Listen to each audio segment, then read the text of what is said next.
Sean, who are Peter Baker and Taylor Budowich, and what do you make of Oh this boy. exchange on X? So Peter Baker is he's a long time New York Times correspondent, written several books. Correct me if I'm wrong. His wife, Susan Glazier, right? Uh-huh. And so Lasser writes for Lasser, the New Yorker. yeah, from the New Yorker. So they've long time DC. He was as he says in that tweet, he was a former Russia correspondent, been around forever. Taylor Budowich is the deputy chief of staff that oversees communications, public liaison, presidential personnel. So he actually occupies my old office in the White House in the upper press area. So he oversees. Is Peter Baker considered a resistance member of the media? He would not be on my list of people that I think would be. I would put him on the anti-Trump list 100%. Okay. So explain why this tweet X exchange is significant if you think it is. So you have Peter Baker basically saying, again, as we've just discussed, we have Caroline Leavitt in the White House expanded media access, allowing more people to come in.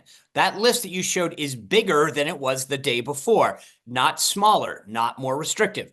So Peter Baker saying, when I was in Russia, put the tweet back up, please. Sorry, go ahead. So he's look. I mean, when I was in Russia and I saw Putin do the following, he's trying to make it seem dictatorship-esque, right? So having served in Moscow as a Moscow correspondent in the early days of Putin regime, this reminds me of how the Kremlin took over its own press pool and made sure that only certain, I can't say, this is where my screen is a little, certain journalists were given access, which is, again, a lie. That's not what they grew that list, allowed more people in. The New York Times is still on that list, right? And do you think so? This is a 100% lie, and Taylor is rightfully calling himself out. Right. And by the way, this comes on the heels. I just want to say this because it's not on the list, but Jake Tapper from CNN announced a new book that they're peddling as Inside Biden's Decline. So CNN, who covered it up for 40 years, is now going to make money off of uncovering Biden's decline. This is the same double like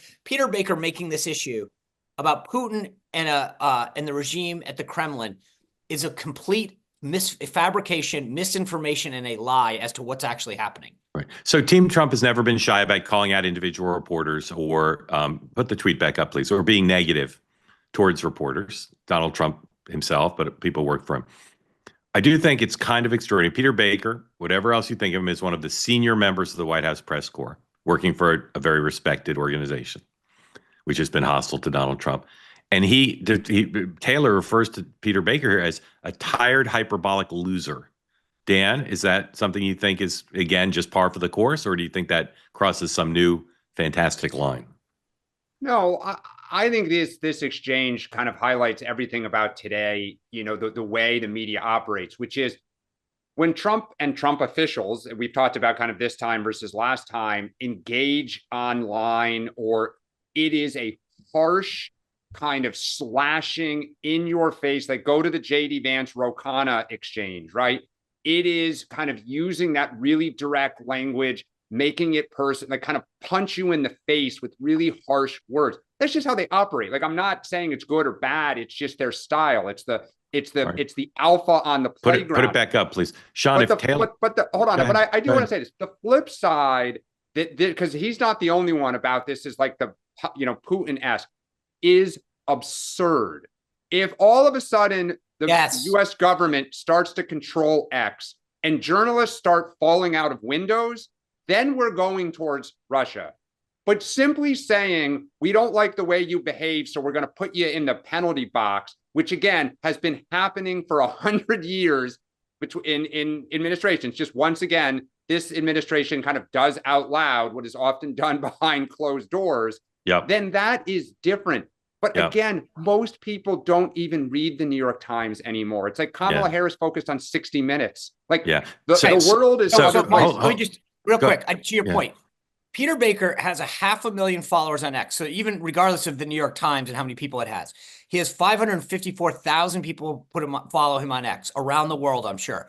He puts out a statement saying what the White House is doing is analogous to what the Kremlin did under Putin to the media. and the Trump administration calls him out for it and they're the bad guy, I'm sorry. Like, Peter Baker is lying. He's gaslighting the American people and spreading false information. Democracy dies in darkness and all that other BS. And for Taylor Budowich to call him out to his audience, to explain to people that's not true, is the exact right thing to do. It's Peter Baker that's spreading misinformation and lying. So I don't read the chat, but sometimes I glance at it. I saw somebody say Dan is a closet Republican. No, Dan is just the whole point of this platform is to be honest and direct and to share thoughts and ideas. All three of us have the same view of Peter's tweet. You know, it's resistance, and it is so hyperbolic, as Taylor said. So I don't mind Taylor saying hyperbolic. I think calling him a loser is probably ridiculous. to my ear. It's just not the right thing to do. Okay, but wait. So fair enough. But is it okay for Peter to refer to the White House as no? We've all three of us have condemned that. But Sean, if Taylor had asked you in advance, hey Sean, I'm thinking of calling Peter a tired, hyperbolic loser, would you have signed off on all three words? Yes, is the answer. 100%. Well, because it's a boss of one, and the boss. No, because I'm tired. No, listen. Here's why. If you had asked me this question, Mark, 8 years ago, I probably would have said, well, we should probably take it down a notch and call Peter and tell him this is insane. Yeah. I'm tired of us on the right always being the ones that have to say you guys should take it down a notch and you guys should be I'm like, so I'm at the point now where, you know what, we have sat back for long enough that now there is a time that he's not calling on and he's calling him out. And so I'm fine. Yeah. So here's what I would say to that. Okay.